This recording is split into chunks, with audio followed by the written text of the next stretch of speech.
فرماتے ہیں کچھ لوگوں کو اللہ قیامت میں بغیر حساب کتاب جنت میں داخل کرے گا. فرشتے پوچھیں گے پل صراط سے ہوا ہے؟ وہ کہیں گے دیکھی نہیں. میزان عمل تلوائے؟ وہ کہیں گے دیکھا ہی نہیں. کیسے آ گئے؟ تو کہیں گے خدا کے فضل سے آ گئے. فرشتے پوچھیں گے تمہارا عمل کیا تھا؟ وہ کہیں گے کچھ بھی نہیں. عام لوگوں کی طرح نماز پڑھتے تھے، روزہ رکھتے تھے، حج فرض ہوا تو کیا، زکوٰۃ اگر ہمارے اوپر لاگو ہوئی تو دی، عام روٹین کے معاملات. تو فرمائے اتنی بڑی فضیلت کے بغیر حساب کتاب جنت، کوئی تو وجہ ہوگی. تو بندے عرض کریں گے وجہ ایک ہی تھی کہ رب جو ہمارے حق میں فیصلہ کرتا تھا ہم اس پر راضی ہو جایا کرتے. علامہ اقبال نے ایک بات لکھی ہے. اقبال کہتے ہیں جب میں لندن میں وکالت کرتا تھا تو ایک خاتون تھی، لیڈی بارنس اس کا نام تھا. چھوٹے موٹے مقدمات لے کے وہ میرے پاس آتی تھی. بی بی ایک ہوٹل چلایا کرتی تھی. اس کا خامن جو تھا وہ فوج میں ملازم تھا. اقبال نے خود لکھا ہے. اقبال فرماتے ہیں کہ ایک دن وہ خاتون پھر کسی کیس کے سلسلے میں میرے پاس آئی. تو جب وہ آئی تو اس نے نقاب اوڑھا ہوا تھا، برقع کیا ہوا تھا. تو چونکہ اس نے نقاب اوڑھا تھا مسلمانوں کی نشانی تھی. نقاب اوڑھنا کن کی نشانی ہے؟ اللہ آپ کو خوش رکھے. تو کہتے ہیں وہ نشانی چونکہ اہل اسلام کی تھی تو مجھے تجسس ہوا. میں نے کہا لیڈی خیریت ہے؟ میم صاحبہ یہ برقع پہنا ہوا ہے. تو کہنے لگی ہنس کے اقبال مجھے پکا یقین تھا کہ آپ ضرور پوچھیں گے. تو میں نے کہا اچھا تو یہ برقع؟ تو کہنے لگی الحمدللہ میں مسلمان ہو گئی. تو میں نے فوراً کہا کہ آپ کا شوہر تو فوج میں ملازم ہے، فوجی کے لیے بدلنا اور پھر ملکی قانون اور یہ چیزیں. تو کہنے لگی اس نے مجھے کیا کہنا تھا، وہ خود کلمہ پڑھ گیا. تو کہتے ہیں میں اور متجسس ہوا. وہ کیس کی بات کرتی تو میرا تجسس بڑھ گیا. میں نے کہا تو کیس چھوڑ کے بتا کلمہ کیسے پڑھا. تو کہنے لگی اقبال اصل بات یہ ہے کہ میں نا بے اولاد تھی، خاوند بھی بڑے اچھے پیسے کماتا، میں خود بھی ہوٹل چلاتی، پر ڈپریشن اور ٹینشن اور بلا وجہ کی پریشانیاں جان نہیں چھوڑ. یہ ٹینشن اور ڈپریشن کا نا مجھے عربی ترجمہ کوئی نہیں ملا. یہ ڈپریشن اور ٹینشن کا نا میں نے تلاش کیا ہے لیکن مجھے عربی لغت کے اندر ان کے معنی مجھے لگتا ہے کہ اس زمانے میں یہ چیزیں تھی ہی نہیں.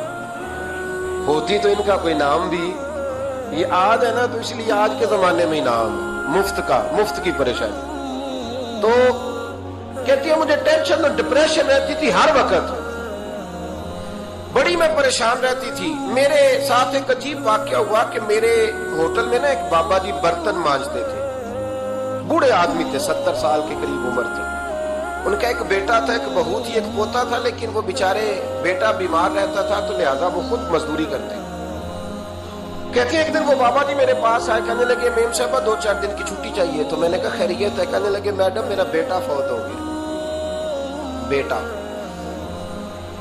آپ کو پتہ ہے باپ کا جنازہ پڑھنا آسان ہے، بیٹے کا جنازہ اٹھانا بڑا مشکل کام. کہتی ہے میں کچھ لکھ رہی تھی، میرے ہاتھ سے قلم گر گیا. میں نے خود گاڑی بھیجی، بابا جی گاؤں چلے گئے جہاں وہ رہتے تھے.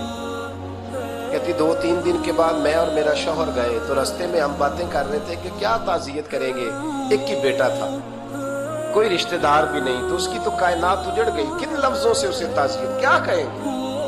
کہتے جب ہم گئے تو وہ ٹوٹی ہوئی چٹائی پہ بیٹھا تھا، کچھ لوگ قریب تھے. ہم نے جا کے کہا بابا آپ مسلمان ہیں، ہم آپ کو کیا نصیحت کریں، ایک ہی بیٹا تھا، کہ کس طرح کر کے ہم آپ کو تسلی دیں. تو کہتے ہیں اس نے آنکھیں کھولی، بوڑھی آنکھوں میں ایمان کی روشنی.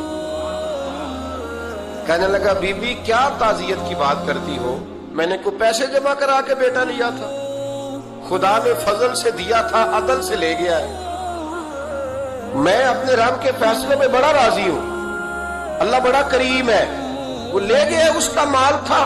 آپ یقین کریں ہمارے دیہاتی لوگ یہ کہا کرتے تھے، میں نے کانوں سے سنا ہے. ایک بوڑھے آدمی کا ایک دفعہ بیٹا فوت ہو گیا تو کسی نے اس سے کہا بابا چھوٹی عمر میں بچہ چلا گیا تو مجھے لفظ نہیں بھولتے. کہنے لگے پتر اللہ دی فصل ہے، کچی بڈے تاوی ہو دی. سنے آپ نے بھی کبھی یہ فکرہ، کچی بڈے تے پکی لے گئے تے تاوی ایج وہ دی. تو جب اس کا جی چاہا وہ لے گیا. اللہ اکبر. وہ خاتون کہتی ہے کہ وہ بابا جی سے میں نے کہا کہ چلو آپ 1 مہینے کی چھٹی کر لے. تو کہنے لگا نہیں میڈم میں مسلمان ہوں، مفت کی روٹی نہیں کھاتا، مزدوری کر کے کھاتا ہوں، میں انشاءاللہ 2-3 دن کے بعد کام پہ آ جاؤں گا. कहते हैं वो चंद दिनों के बाद आ गया। अल्लाह की कुदरत के अभी 2-3 माह गुजरे थे, फिर आया। मैडम छुट्टी चाहिए कुछ दिनों की। मैंने कहा खैरियत है? कहने लगे वो मेरी बहू भी हार्ट अटैक से फौत हो गई। कहते अब मैं भी तड़प गई और ईसाई हो के मेरी आंखों में आंसू आ गए। मैंने कहा घर का दरवाजा बंद हो गया, अब ये बेचारा क्या करेगा। वो अपने शौहर के गम में हार्ट अटैक से फौत हो गई। कहते हम फिर 2-3 दिन के बाद ताज़ियत के लिए गए। फिर टूटी हुई चटाई, बूढ़ा ना अपनी उंगलियों से जमीन पर कुछ बना रहा। कहते करीब गई और मैंने जाके कहा बाबा अब तो तसल्ली आपने खुद ही करनी है, जो निजाम था वो तो हो गया। तो कहते हैं फिर उसने आंखें खोली, आसमान की तरफ देखा तो कहने लगा बेटी कोई परेशानी नहीं, मेरा बेटा बगैर शादी के भी तो फौत हो ही सकता था।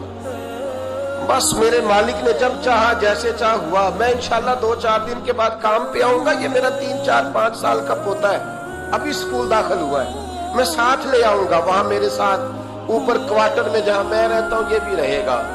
कहती है मैं सख्ते में आ गई उसकी कैफियत देख के। वो पोते को साथ ले आया। कभी कभी मैं देखती छत पे खड़े होके कि दादा घोड़ा बना हुआ और पोता सवारी कर रहा है। वो सवेरे उठता, उसको स्कूल छोड़ के आता, शाम को लेके आता, प्यार करता, मोहब्बत करता। तीसरी मंजिल पर हमने क्वार्टर दिया हुआ था, वहां दादा पोता रहते। अल्लाह तू बड़ा बेनियाज है। कहती है इकबाल एक दिन ना पोता ऊपर वाली मंजिल पे खेल रहा था, उसका पैर फिसला, वो गर्दन के बल जमीन पे गिरा। मुझे खबर हुई तो मैं दौड़ी, एम्बुलेंस मंगाई। खून से लिथड़े हुए उस बच्चे को दादे ने अपनी गोद में रखा। और जब हम अस्पताल की तरफ गए तो हॉस्पिटल बाद में आया, जनाबे इजराइल पहले आ गए। और कहते वो गोद में दम तोड़ गया कि दादे ने उसे अपने हाथों से गुस्ल दिया। फिर उसने अपने बूढ़े हाथों से कब्र खोदी और फिर मिट्टी डाल के कहने लगा इन्ना लिल्लाहि व इन्ना इलैहि राजिऊन। जे सोना ही मेरे दुख विच राजी, जे सोना ही मेरे दुख विच राजी। फिर सुख नु चुल्ले डावा। कहती वो मिट्टी डाली उसने और जब वो वापस पलटा तो मैं बाजू से थाम के होटल करीब लाई। तो मैंने उसके करीब कहा कि बाबा तू टूट गया है, तू बिखर गया है। मुझे महसूस होता है कि अब ना तेरी रातें और तेरी सुबह और तेरी शामें गमों में गुजरेंगी। तो कहते यूं उसने हाथ रखे और यूं आंसू छटक दिए।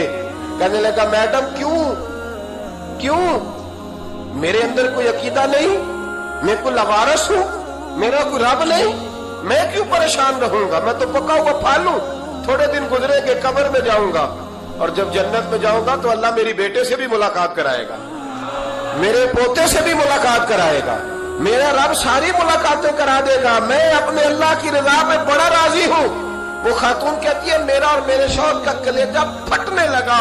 मैंने कहा बाबा ये जज्बा कहां से मिलता है, ये सुकून कहां से आता है, ये कैफियत कैसे मिलती है। मुझे कहने लगा तूने लेनी है। मैंने कहा तो कहने लगा तू भी गुंबद खजरा वाले नबी का कलमा पढ़ जा, तू भी रसूलुल्लाह का कलमा पढ़ जा।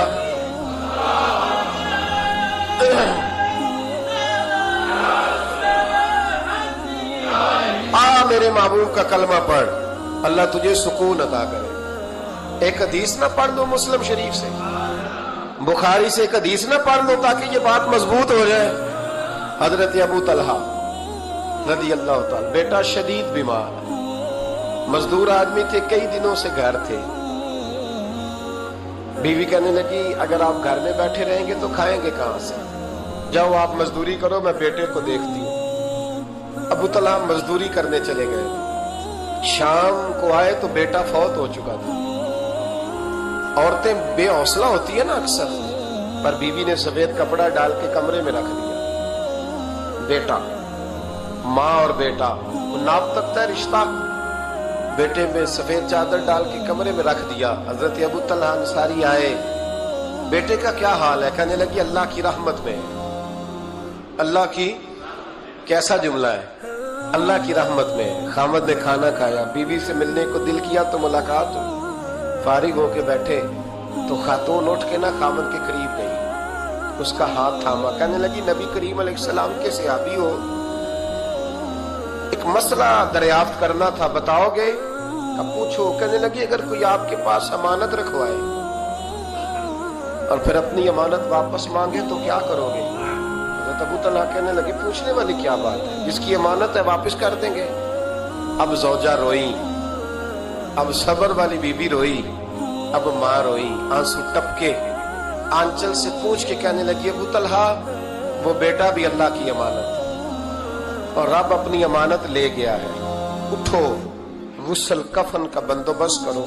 हजरत अबू तलहा उठे, कामते कामते हाथों से गुस्ल कफन दिया, मस्जिद नबवी में पहुंचे, महबूब की बारगाह में अर्ज किया तो रसूल करीम फरमाने लगे तेरे और तेरी बीवी के अमल से अल्लाह भी बड़ा राजी है, अल्लाह के रसूल भी बड़े राजी है और अल्लाह तुझे बरकत अता करेगा। सहाबा कहते हैं फिर अल्लाह ने उन्हें 9 बेटे अता फरमाए। फिर अल्लाह ने उन्हें अल्लाह की रजा पे राजी रहना सीखो, अल्लाह के करीब चले जाओगे, अल्लाह की रजा पे। हजरत सुफियान सौरी दुआ मांग रहे थे, या अल्लाह राजी हो जा, या अल्लाह राजी हो जा, या अल्लाह राजी हो जा, दुआ मांग रहे थे। बीबी राबिया बसरी पर्दे के पीछे बैठी थी, जब दुआ लंबी हो गई तो कहने लगी सुफियान बस कर, कोई अगला लफ्ज भी बोल, बस कर। आप फरमाने लगे तुझे क्या हुआ? तो कहने लगी तू कब से कह रहा या अल्लाह राजी हो जा, या अल्लाह राजी हो जा, पहले अपने दिल पे हाथ रख के बता तू अल्लाह से राजी है? तू राजी है अल्लाह से? तू रोज नहीं कहता पैसे नहीं है मेरे पास मुझे दे, तू रोज नहीं कहता या अल्लाह फलानी चीज कोई नहीं दे, ऐ अल्लाह फलां को दे दिया मुझे क्यों नहीं देता माज अल्लाह, तू रोज शिकवे नहीं करता? फरमाया पहले तू तो राजी हो जा। तिरमिजी शरीफ की हदीस है, मेरे नबी करीम अलैहिस्सलाम ने फरमाया तुम अल्लाह के दिए हुए थोड़े रिस्क पे राजी हो जाओ, अल्लाह तुम्हारी थोड़ी इबादत से राजी हो जाए। आपसे गुजारिश है कि चैनल को सब्सक्राइब कर लीजिए, वीडियो को लाइक और शेयर करना मत भूलिएगा।